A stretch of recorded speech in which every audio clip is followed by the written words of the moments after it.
Au parc du Petit Prince ce matin, tout le monde était content de se retrouver.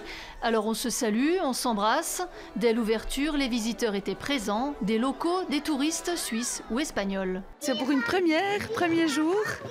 Donc voilà, on se réjouit. On a organisé nos vacances en fonction de l'ouverture. On s'est abonné tout de suite pour l'année. Et puis, premier jour, ouverture, il faisait beau ce matin. Donc voilà.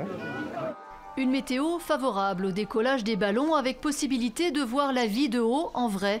Mais les nouveautés cette année reposent sur de nouvelles expériences. On va vous montrer dans un casque de réalité virtuelle tout ce qu'on peut voir quand on fait le vol en ballon.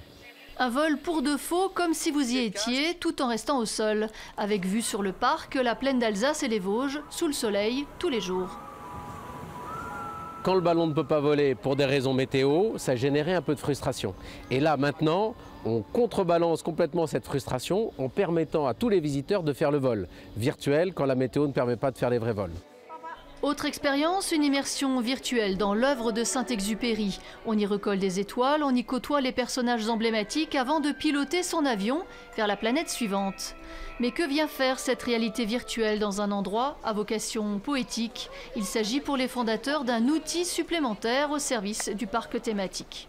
Vous savez, on avait ouvert le champ de trampoline, on fait aussi du théâtre, on fait aussi des mascottes. Là, on a le film de Thomas Pesquet. Donc, on amène tout ce qui peut exister, tout ce qui peut améliorer, tout ce qui peut augmenter le bonheur de se retrouver en famille dans l'univers du Petit Prince pendant une journée.